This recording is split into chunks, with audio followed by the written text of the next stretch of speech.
Good morning, everyone. Welcome to the second Mario webinar. The goal of these webinars is to have a discussion forum for the role of personal robotics, in particular in the case of patients or people with dementia, so applying robotics to people with dementia. And today we have a presentation by Andy Bleaden. Andy, it's from the Stockport Council, and he's a member of the Mario project. So he's one of the partners in the application of the Mario platform within the community. So making this interface between the users and the robotics platform. So Andy will give a presentation of about 30 minutes, then we'll have a space for questions. So this is a flexible schedule, so but we should have a presentation of around 30 minutes with 20 minutes for questions. So Andy, maybe you could start a little bit introducing yourself and your background, and then it would be good to follow to the presentation. Okay. Well, good morning, everybody. As my colleague said there, I'm Andy Bleaden. I work for Stockport Council, and I'm based here in the UK. We've been involved with the Mario project, as you've just heard. My background's in psychiatry, for some time in social care, but a lot of European cooperation. So I've had a long experience of working in European cooperation since I was a lot younger than I am today. But I enjoy it and actively get involved with it. I've also worked in regeneration and economic development.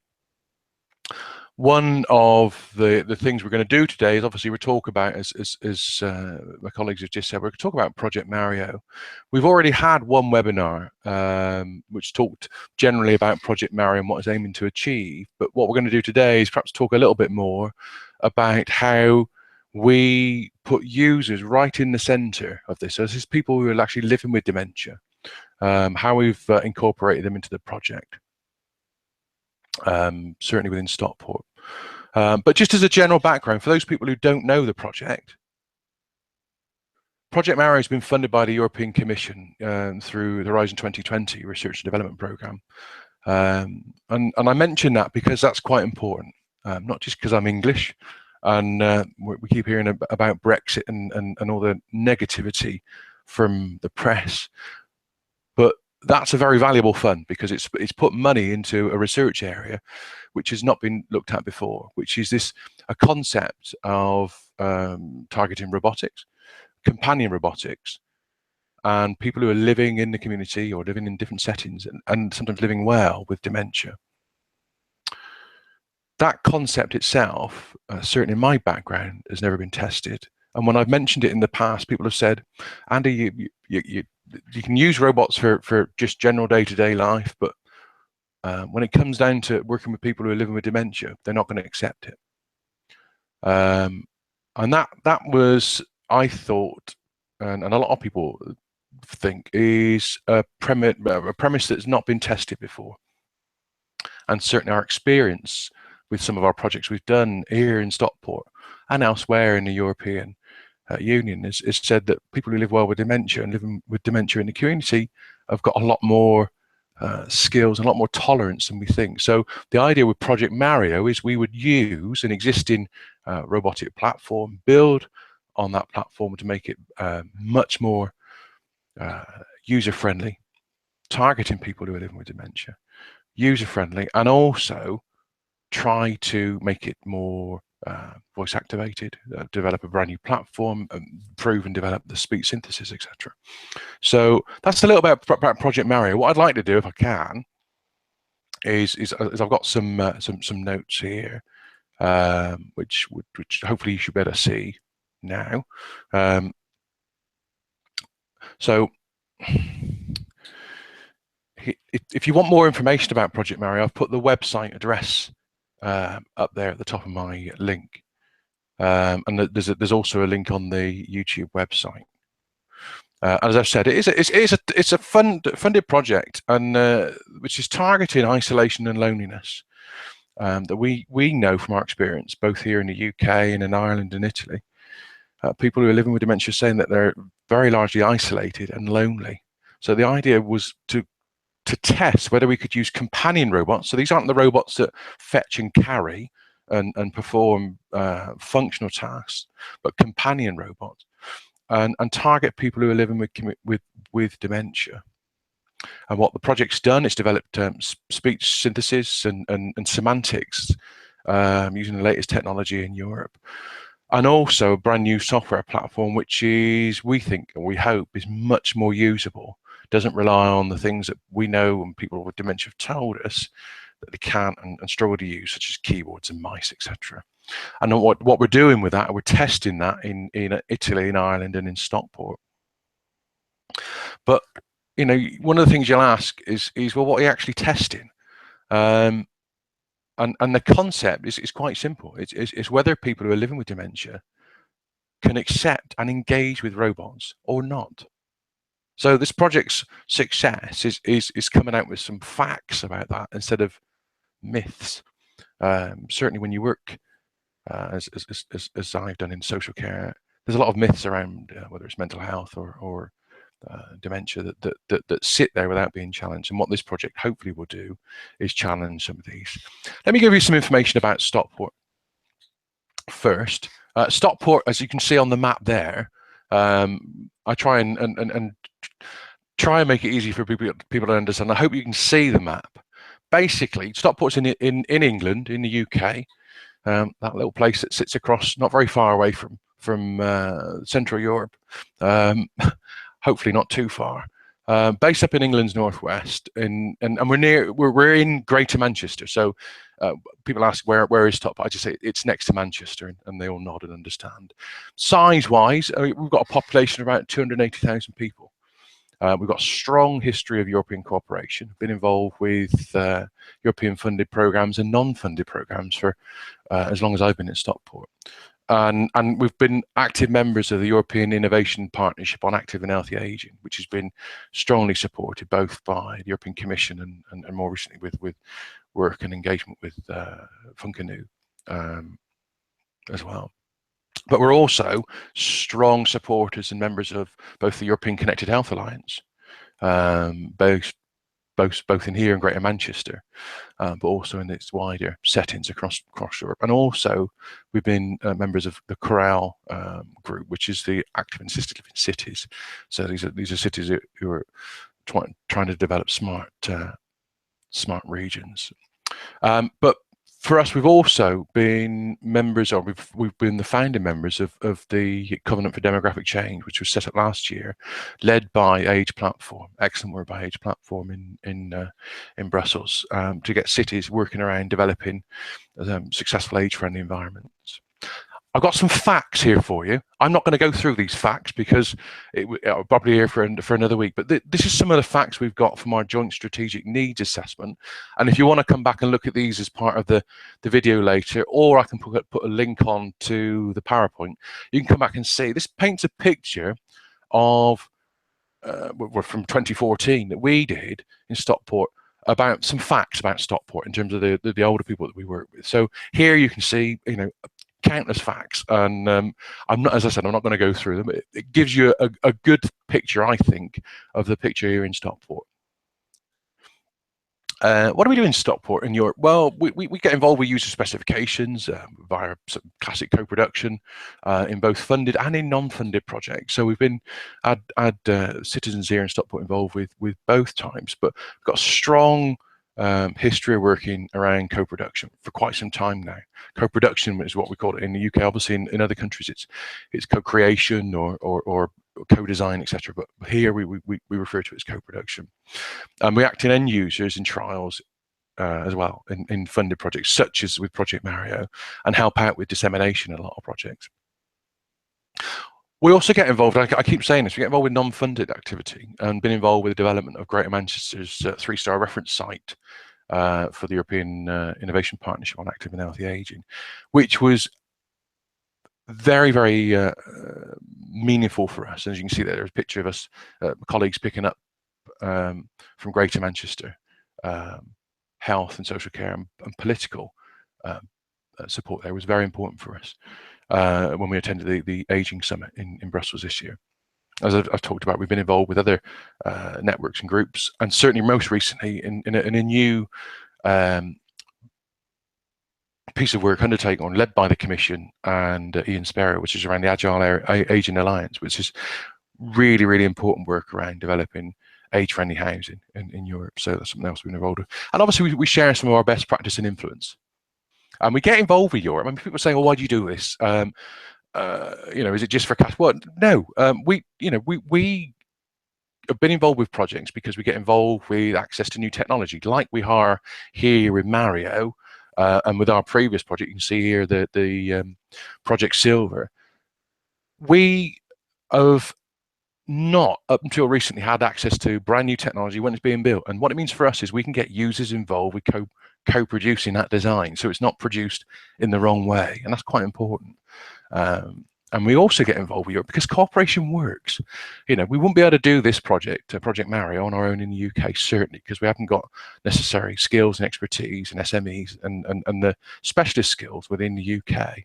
But also we get involved with Europe, and it's quite an important point in this. We've got political buy-in to this because it's important for our council to do so.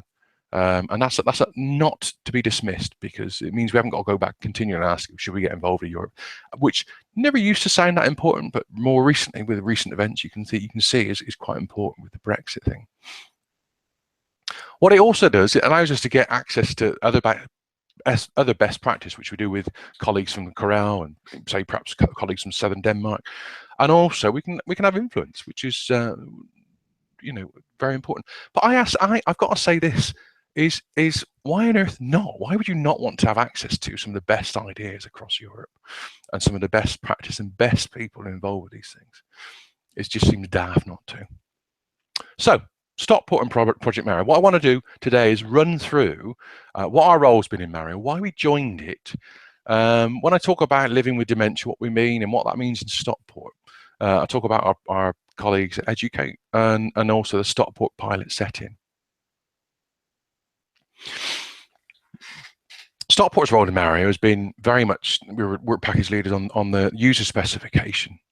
So one of the guiding principles of Project Mario, and we thought was really important when we created the project, it was users would be right at the center in terms of designing what the robot would look like, what functionality it would have, because otherwise, why would they use it? It's one of the, it's one of the things that, the more we look at these theories around co-production, you involve people at the beginning because you're going to get their input at the beginning, and you're more likely to get it right rather than have another product that sits on the shelf that no one uses. So this concept of getting it right first time was really important for us.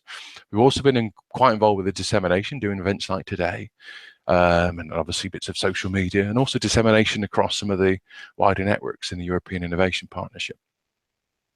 Obviously, locally, we've developed a pilot to test out this, but that's got to fit with 3 other settings. And I'll talk about those other settings in a minute, because obviously we can't just test this in isolation.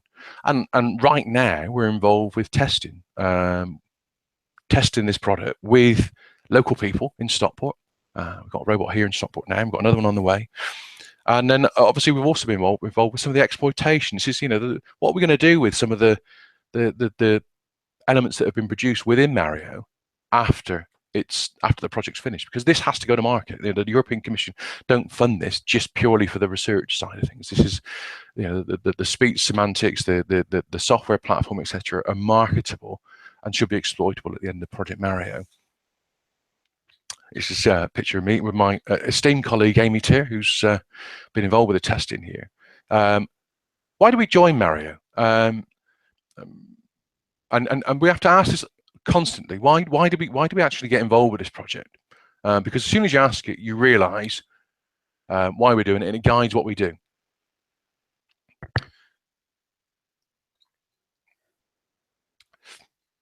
We looked at getting involved with a project around robotics, and we targeted originally people living with dementia, because the feedback we were getting from some of the groups we were working with is the people who are living in the community in Stockport feel isolated. very isolated, not necessarily living on their own, they're living with other people sometimes, but they still feel isolated from the social groups, their friends from work, their family, etc. Because of the stigma that's still there with dementia, they're starting to feel isolated. We also got involved in Stockport because we wanted to test those perceptions we had around dementia and robotics. And I've got to say this, and hopefully all my project partners don't all fall on the floor and laugh, but we got involved because of the excellence that was there in the partnership. And that was important for us. We had what we thought were excellent partners from the world of robotics in terms of the hardware side, but also some of the software people who were involved with creating, a brand new platform. Some of them, the people who've been involved from project partners based in the UK, both in Italy, and their expertise shone for the proposal, and I think that was really important for us. But we also got involved because, as I said at the beginning, Project Mario had this idea or concept about being user-led and driven by people who are living with dementia. So co-production was at its heart. And we also were quite impressed because we wanted to see something where it was progression beyond the state of the art. So we could see what was the current technology around robotics, and also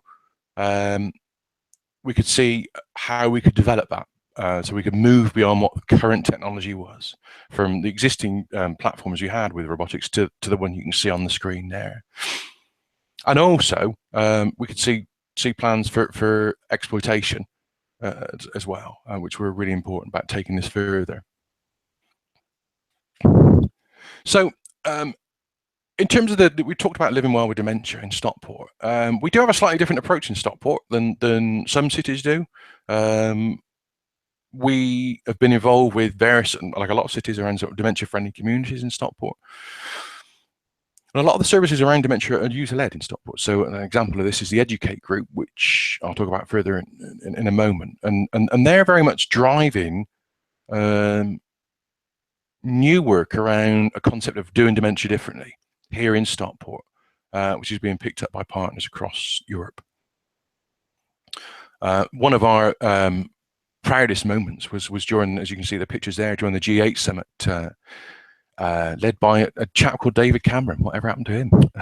But our former Prime Minister led a very, very important session in the UK on dementia. And we were very proud that one of our members of the Educate group presented at that dementia summit in front of world leaders about the life experience of what it's like to live with dementia. That was a stark difference, to put someone on the stage and discuss what it's actually like for them, not a patient of theirs, for them to live with dementia. As I mentioned, Educate, it's a wonderful group we've got in Stockport. As you can see, it stands for Early Dementia Users Cooperative Aiming to Educate. We've been involved with them for some time in a variety of European projects. But this is Stockport-based people who are living with dementia and living and trying to promote the concept of living well with dementia in the community, and about raising awareness, both with other people who are living with dementia, carers, family members, but professionals as well, about their life experience of what it's like to be with dementia, live with dementia. And they target those training sessions at people who are living with dementia, carers and staff. They very, very, very, very successful group who won an award from the European Foundation for Initiatives on Dementia about 2 or 3 years ago, a European-wide award, because of the work that they do. And I say they do because it's user-led. It's not led by the council. Oh, I'll go back.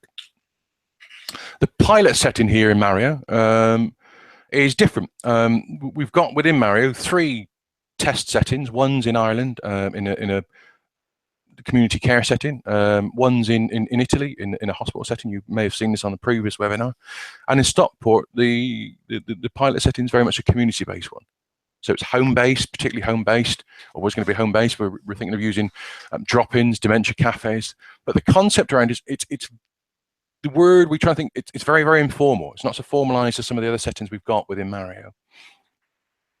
Progress so far.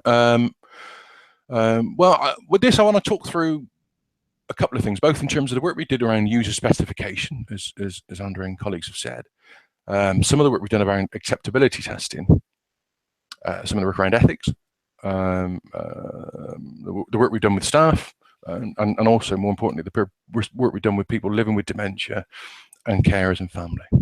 So the user specification, what we did when we, obviously, you know, we wanted to meet with people who are living with dementia and say, you know, what do you understand by what's your concept of what robots can do, what they could help with, what should they look like, what would you like, you know, what would you like assistance with? And we met with groups of both people living with dementia, carers and staff. We've had some questionnaires, and we had some surprising feedback. And I put that in because it was surprising, because again, this is about challenging myths.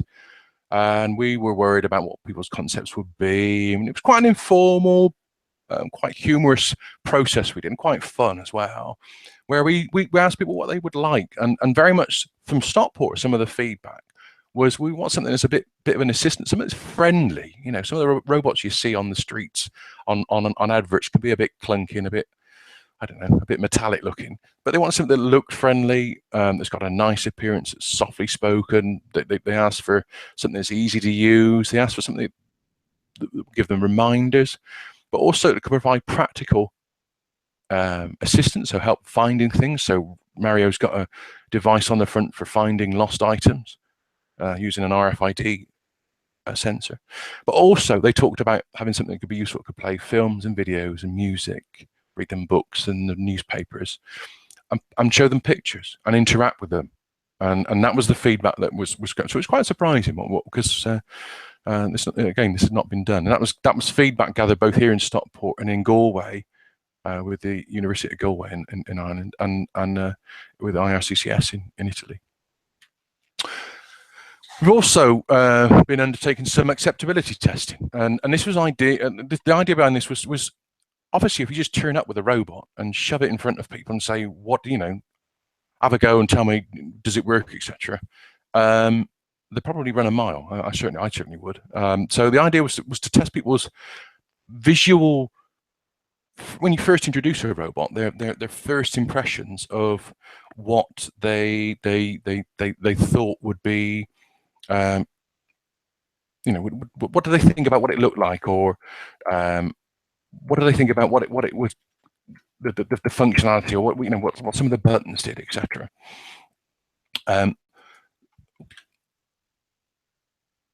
We wanted to know, would people be scared by this? Because a lot of staff we spoke to said we were worried about people would be quite scared, intimidated by all the technology. We wanted to see whether they would interact. We wanted to explain what it could and couldn't do, because obviously, people, you know, what you understand about robotics, you're very much informed by what you might see on TV, and also explain what we're looking to bring in the future. And the feedback was for us very, very positive. You know, people liked the look of it. They said it looked friendly and kind and easy to use. But the picture I've got there, it's one of those pictures I've used quite often because it paints 1,000 words. The woman who was in the picture provided some lovely feedback about Mario, and the feedback was quite simply astonishing for us. And I wrote it down and took a picture at the time because it was lovely. Because, you know, you're dealing with human beings, and human beings react in a different way. And her feedback was this. She had a question. She said, "Oh," I said, "Do you like the robot?" "Oh yes," she said, "It's lovely. It's very cute." A lovely little English word. I mean a million things to a million different people. "It's very cute," she said, "but can we have it in with some, like, a furry background, because I'd like to be able to cuddle it." And that, for me, shows the level of acceptability about having a robot for her in her house, because she wants something that's quite tactile. And that's different than what we would think about certainly in previously. There's obviously some ethical involvement with this. It's a new area for Stockport. There's been changes in Stockport in terms of, you know, the local council, and we're integrating currently with our NHS colleagues. And so we've had different approaches to ethics in the past, because most of our involvement in the past has been around user-led interaction. And certainly the question around ethics doesn't pop up so much when users take the lead. However, we're involved with the fruits of quite formal research, and we're involved with the local NHS. So our approach to ethics has changed, has had to adapt as we've gone on, which is proven to be fun, but means we still have to go through certain regulatory pieces of work on behalf of that. That's what we're doing with the kind help of colleagues from the local NHS. We did some testing with some staff. So we did some initial training and some acceptability staff, and we targeted 3 groups. We wanted to see what we got, feedback we got from social care staff, also from health and physio staff, both here in the council and external colleagues as well. But we also wanted some feedback from IT professionals to see, what they, they could provide support for, etc., and help us. Because obviously we need, I certainly don't have that background in robotics, but when things go wrong, etc.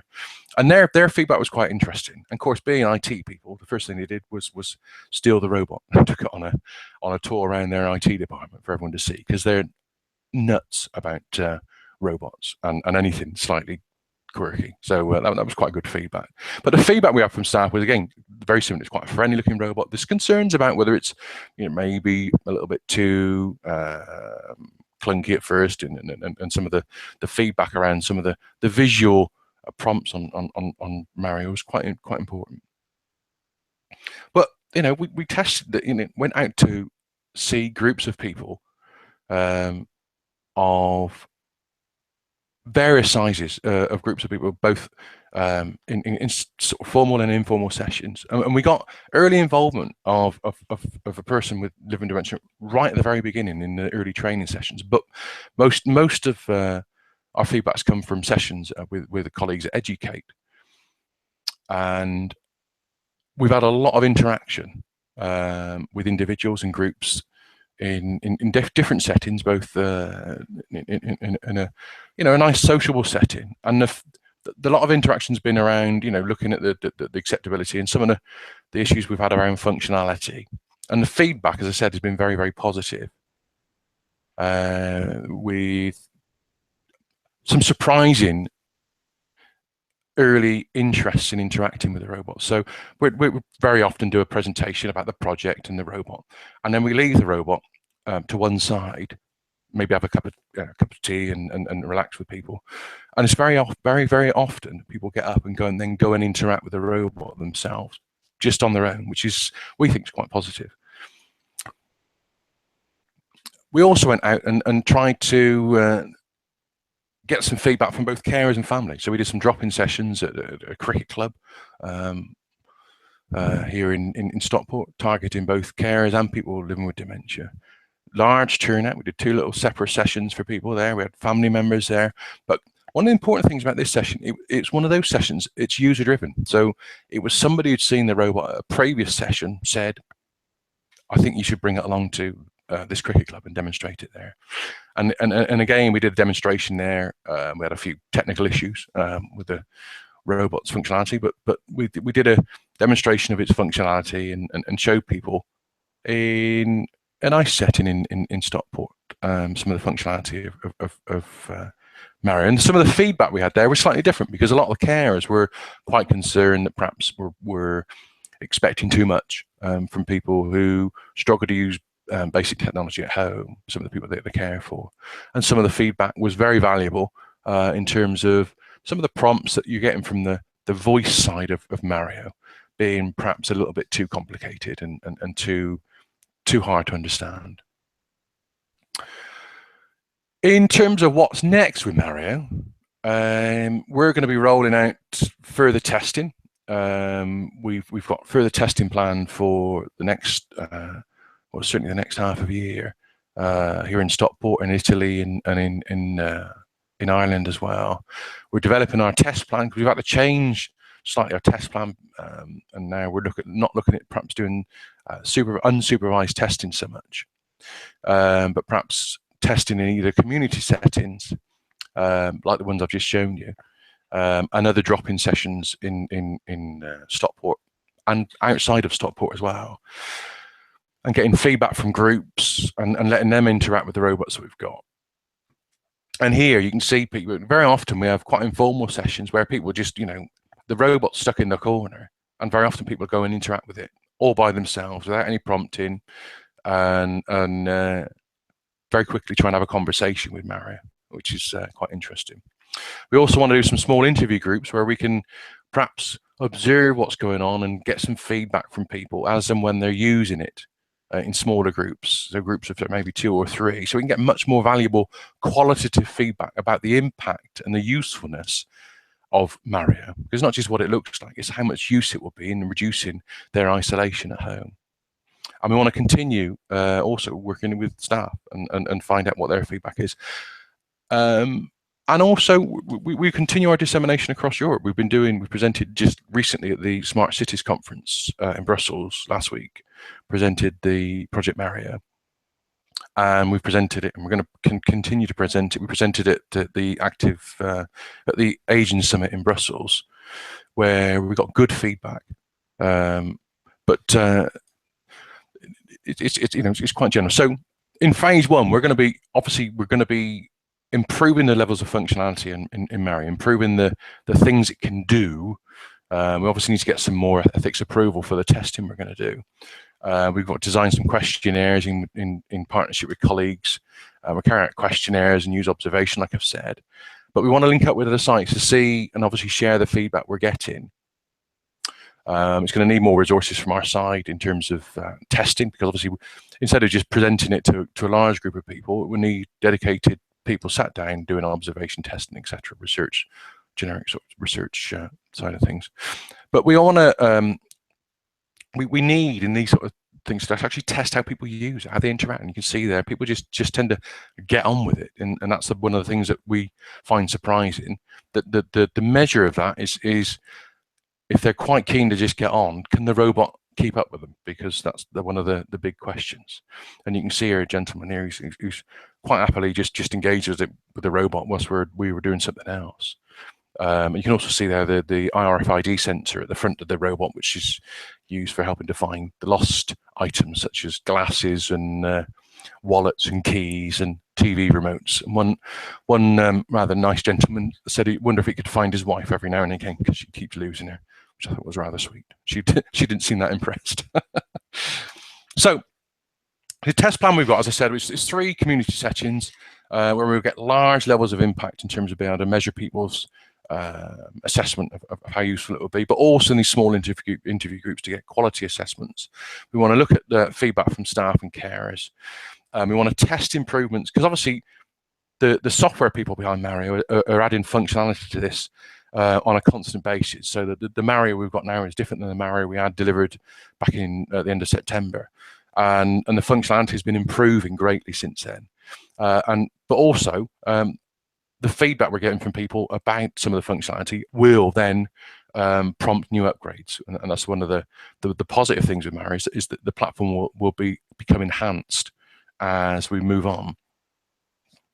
In terms of the other thing we've got to measure using reusable tools, that the impact on people themselves who are living with dementia. So as part of our assessment, we'll be using the tools that you can see on the European Commission's MAFIP site, which is common framework for measurement of impact, and using those, and then hopefully sharing those with the wider European Union as well. In a community setting, we've got 4 distinct venues where we've got people there educate. We're looking to do a dementia drop-in site in a place called Marble, which is the cricket club again, and one in a place called Heaton, which is another user-led dementia drop-in setting that we've got run by and for the community, and also work closely with local Alzheimer's Society. We visited this week in Stockport to give a demonstration of. So it's a large setting and it's user driven, which is, I think, is quite important with this. It's not just us just turning up with a robot and asking people questions. These are people who've asked us to come along because of what they've heard, and they're interested, very interested in what robots can do.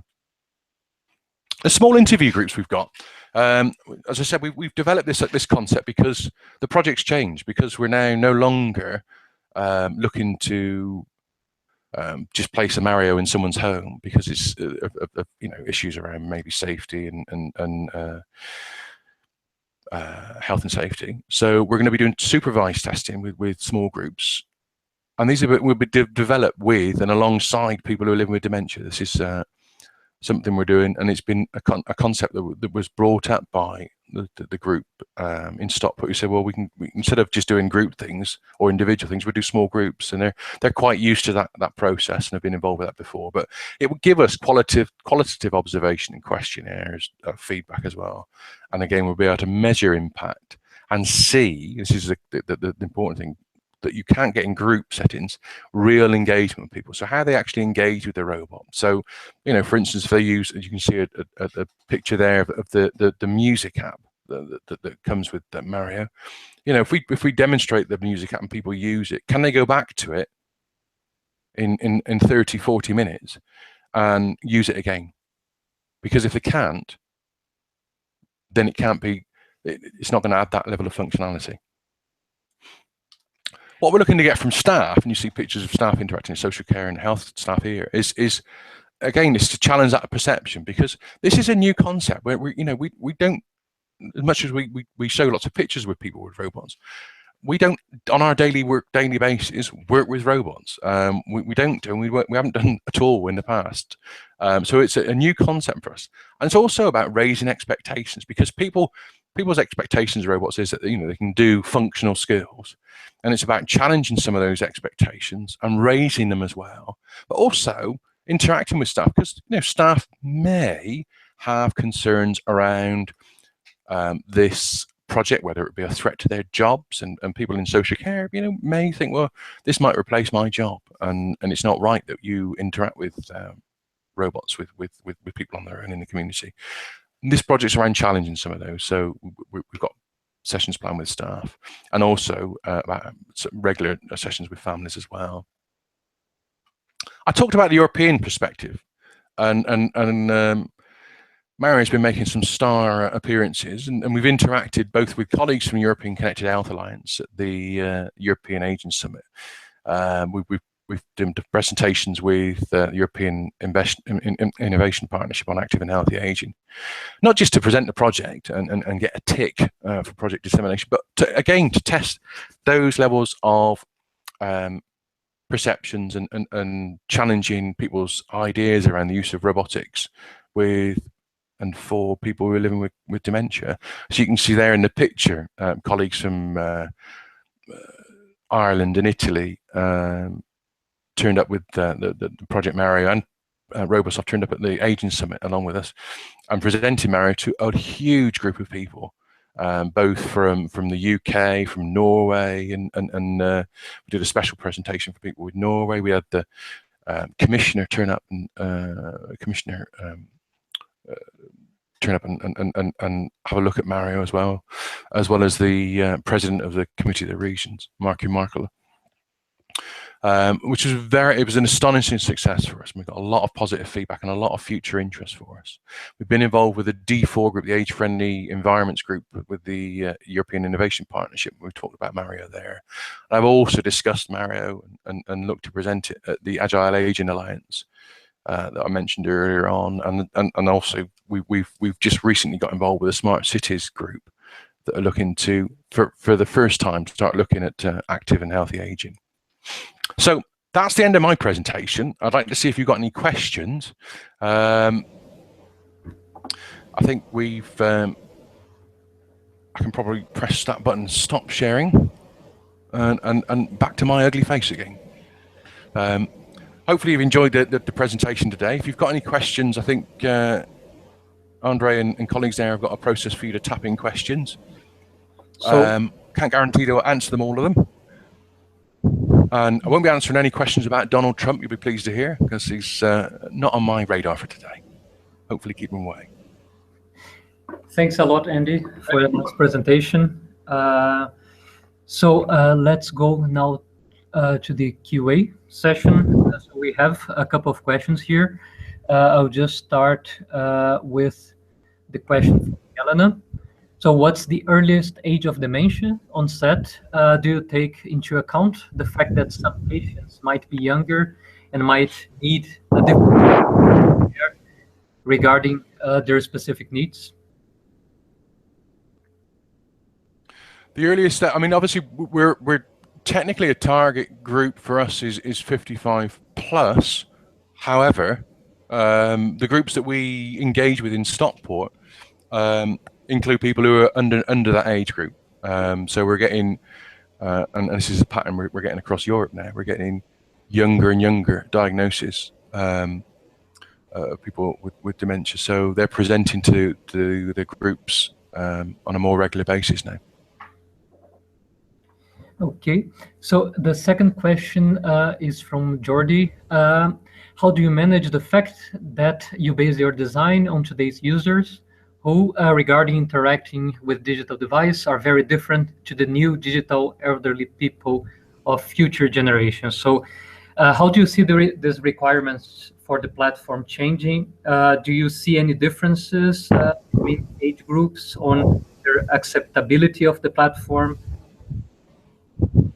Okay, that's quite it's a good question. It's an easy one to answer for me because here in Stockport, when I've done the user specification testing and the acceptability testing, one of the questions I always ask is trying to get people moving. Is okay, who, hands up, a straightforward hands up.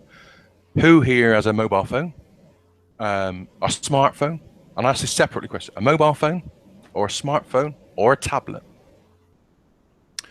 And most of them will put their hands up for one of those. I then asked the other question, which was how many of you actually use it? How many and then we have a discussion about why and why not, because some people obviously struggle. Most people talk about that device that I put away in my drawer because I find it too difficult to use. But we are finding people who are quite engaged, and that's a surprising thing for us, because I've spent probably the last 10 years of my life worrying about projects disregarding people who are digitally excluded. Unfortunately, or I should say fortunately actually, what's happened is events have caught up with us and overtaken us, because for many years we worried about people having access to computers with keyboards and mice and people don't tend to use these as much anymore. They use tablets, touch screen, and more recently, more voice activated technology. So we have a broad range of people. We have people who don't touch any technology at all. And we also have, this was a session from this week, we have people who are buying new technology, such as, and this is not an advert, so please don't accept an endorsement from Stockport Council, but such as the new voice-activated thing from Amazon or Google or whoever else produces these things, because they can interact with it. They can just shout an instruction, play me some music, what's the weather like today, what's the news, etc. All the things that, we thought would be targeted, and all the marketing for these things is just targeted, 20-something or others. But these are people who actually think that will work for me, because I don't have to press those stupid buttons on my smartphone, which I can't see because I've got failing, or I'm struggling with my eyesight or my perception. So I can talk to a device. So as I say, very much that the technology is catching us up and has overtaken us, and people are voting with their feet. Whereas 3 years ago, and I mean literally 3 years ago, we were struggling to think, well, how are we going to use technology with people who are digitally excluded? They're all turning up with their iPads to the sessions we're running now, or their smartphones. And they're all on Facebook, and they've got their photos that they want to share, and they want to use Skype. So we're seeing a gradual increase of those people. And those are people that are informing the user specification, and they're involved with the testing. So thanks. The next question, any negative initial feedback from dementia patients regarding the robot, and did their opinion of it change as they interacted with the robot? It's actually the other way around. It's one of the nice things of when you do this work is when you turn up with the Mario, with the picture you just saw of the robot, and because you're going to a new setting, you have to drive it in now with a remote control. First response is one of two, which is everyone starts shouting "Hello, Mario," assuming that it can talk to them straight away. So initially, we thought there'd be a bit of concern, and we'd have to perhaps keep Mario to one side. No, we're almost pushed out of the way. Get out of the way. Let's touch the robot. And that's something that's been quite a shock for us, because we thought, people will get some negative feedback. It's too complicated. It's whatever. Our experience has been the other way around. So people are quite keen to get involved in touching. Obviously, the functionality of the robot's quite basic at the beginning, and what people may not understand to start off with is you know, they can't just shout an instruction, "Hello Mario, play me some music. How are you today?" etc. etc. They expect a response back. So we need to make sure we've got people's expectations right before we go and see them. And I'll give another example. One of the groups we went to see, I'm sure I probably get told off for saying this, but one of the groups we went to see, we were going to cancel the session because we were having technical difficulties with the robot, and they were so keen to see the robot. They said, "Well, just bring it along anyway, even if it doesn't work. Bring the robot along." That was a surprise, and that was for us an astonishing surprise, because you kind of think, well, what's the point? But they were so excited about seeing a robot that they were prepared to just put up with the fact that, you know, might have to hit it with a big hammer. Sorry about that, technical guys, but we might have to hit it with a hammer to get it working. But they were just really keen. They just wanted to see it, and we asked people why, because we you know, I wouldn't want to necessarily go along to a demonstration of a piece of software that didn't work. I've been to enough of them in my time, so I didn't necessarily want to put that on anybody else. But they came up with something that's quite interesting, which is a lot of them were of the generation that grew up with pictures, images of robots. Robots would be the thing that would save their backs, save their boredom from doing mechanical tasks. They used to see adverts for them on the TV. This is what the future will be when you're 55 or 60. A robot will take care of you. So they've been told this for 40, 50 years. So they want to see what it looks like. You know, they've seen pictures on the internet. Maybe they've seen pictures on the news of these fancy robots in Japan, always in Japan, where they've got thousands of people they can put into working with them. They want to see what one looks like, because you know, their expectations in this country is they've not seen one. They've probably seen a robot that can cut the grass and that can hoover, and it can play them silly songs. Well, ours can't hoover or cut the grass. It can play some songs, and it's got a lot more functionality. So they have got an expectation they want to see. So the next question: what are the long-term expectations for when or if speech impairments start to develop? So I think the question is in the direction of, yeah, if you have use cases that cope with that, yeah, and how the platform plans to cope with this. Certainly the speech software that we've got is developing and needs to recognize people's issues with their, or not so much, but people's ability to speak and also comprehend as well. But you've got to understand that we're targeting a group. This isn't going to be a permanent placement in people's homes. If it gets to market, the idea behind this level of functionality is it will be targeting people with early onset, early diagnosis of dementia in terms of the companion function. That means for us that it's targeting people whose abilities and skills are less impaired by their diagnosis. So we would use the term that they're still living well with dementia. They may have they may have lost some levels of functionality. Their cognitive skills might be quite low. Their hearing or the sight might be impaired as well. But they're still living relatively well in the community. So we're talking about people who are living at home in their community still. So in some ways that way we're targeting Mario, and the idea of using voice recognition is because we still know that that's still possible with these people at this stage. The next question: how will the long-term memorability be tackled regarding the problematic of people not being able to recognize it as something friendly, helpful, and then perhaps becoming anxious? So how the platform reacts, or what are the design requirements that are in the platform to tackle this problem? Yeah, you're gonna have to excuse me. I'm being blinded by something we get in the UK once every 100 years, which is the sun. So I'm just gonna have to just pull the curtain down a second. This is a rare occasion. It's probably to do with Donald Trump. I don't know. Either that or it's Brexit. They said it was going to be sunnier after Brexit, so who knows? Anyway, so the question was around you just repeat the last bit again. I heard the first bit.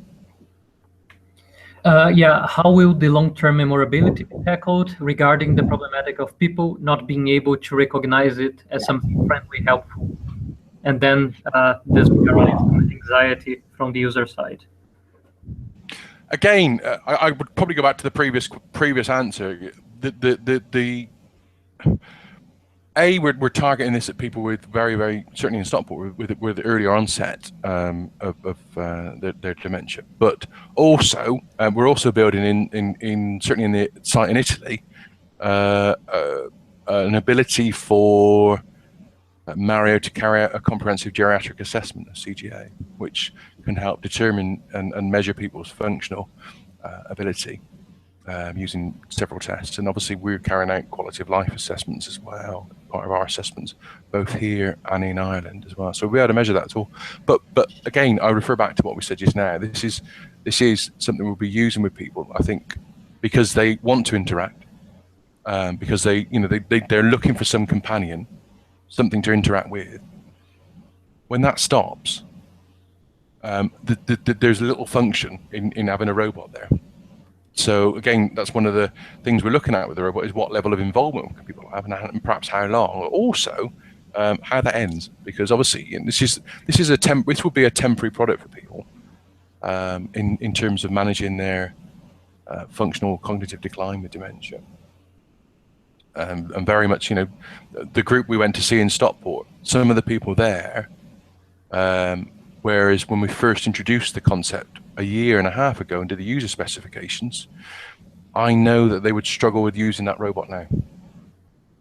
Whereas a year and a half ago, they would have had no problem at all. So wouldn't be feasible or even useful for them to have an engagement or use of a robot, a companion robot. So in your presentation, you emphasized a lot the affective aspect, so that people engage a lot in the ability of the robot to answer in a meaningful way, or the cuteness aspect of the robot. How do you see in terms of, if you could rate how this is important in contrast to the functionalities, the more objective and pragmatic functionalities of the robot? Where are the user expectations? Are more in the affective aspect or more in the functional aspect?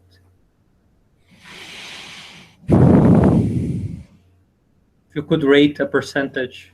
It depends, and it depends entirely on the users we've got. We've got people who are living in our community who they want to just talk to the robot and talk with the robot. So if, for instance, I'll paint a scenario here. If we're going to we're looking to bring in a reminiscence tool with this robot with Mario that uses pictures from family photographs, weddings, holidays, etc. for that person, and it doesn't just show a random slideshow. You can do that with a tablet or a phone. It actually engages with people and says, can you remember where this is, or who's in the picture, and listens to the response. It's not just a quick question testing with 3 buttons on. Listens to the response. That's the level of expectation we're trying to get with the platform with Mario, so that somebody will be able to look at their Christmas photo, the photos from Christmas 10 years ago, and Mario would say, can you remember where this is? Yes. Where is it? And part of the work we would have to do is obviously populate the photographs with data, metadata, tags, etc. So the photos are of Christmas of 2006. There's Uncle Fred, Auntie Susan, my brother, my husband, me, and various children, all in there as metadata, as tags. And the concept hopefully would be that we can test it with people. People can then use that and try and test the memory, keep their skills going in terms of their reminiscent skills. That's what people are looking for. That engagement, that level of engagement with the robot. They want to be able to ask the robot what the weather is. It's a big thing in England. What's weather? We could look out the window, but we'd rather ask what's the weather today. Except on days like today when it's sunny. They want to be able to maybe ask the time. They maybe want to have an interaction with somebody on a repetitive basis. So we were told quite bluntly by somebody it would be nice to have, and they were a care of somebody. It would be nice to have somebody who could go through the appointments for today as well as me, because I have to do it maybe 40 times a day with the person I live with, and that's it's mentally stressful for them. It would be nice to have somebody to read the weather out or tell the time, or to say who they are, and to interact with somebody who's feeling quite isolated on their own. So that I would say more of the what we're trying to see is, or people are trying to say, is about the interaction, the verbal interaction. Yes, it looks nice. Yes, it's got cute eyes. No, it's not got a furry coat on. But then the other side of the coin is it's not 100% voice activated, because we also know from other tests that we've done that people, when they have things in their own home, like robotic devices or a smart TV or whatever the product's been in the past, very often that product comes back with a hat on or a scarf, because people personalize it. And that's something that you mustn't forget when you're doing tests. Like, people will want to personalize the thing that they're with. They may give it a different name. Obviously, we call this Mario, but they may want to give it another name. They may want a different voice. They may want a male voice and not a female voice. They may want to have a voice of their own peer age group. They may want to have something with a local accent. Very much what we've been involved with another European funded project called eWall. And the idea behind eWall was that you'd have it's a really, really clever concept of a TV screen that had somebody of your age as an avatar that would interact with you. Not that in terms of visual, but the voice would be someone of your age. That idea of peer support, and we know that peer support works. So we've got that question already from people: is can we change the voice? Can we change the tone? Can we change the accent? Can we have a woman and not a man, or a man not a woman? Very much the actual functionality of Mario in terms of what it can physically do, other than play things and do stuff. As I said, it's got this tool on the RFID sensor, which hopefully we'll be able to test out for one of the requests that people said. I'm fed up of losing the TV control or my glasses. So the idea is we would get a little sticker and put the sticker on the device, map where the device is, say that this is your remote control, and then when they lose remote control, it can go find it or locate it. And that's just a physical functionality that some of the people wanted. Okay. Okay. So this was our last question. Thanks a lot, Andy, for your great answers and for your very nice talk. We should have a next webinar on February, by the middle of February, date still to be announced, and also topics still to be announced. And thanks everybody for being here and asking the questions and participating. So see you. Okay, thanks from me as well. Thanks. Bye now. Okay.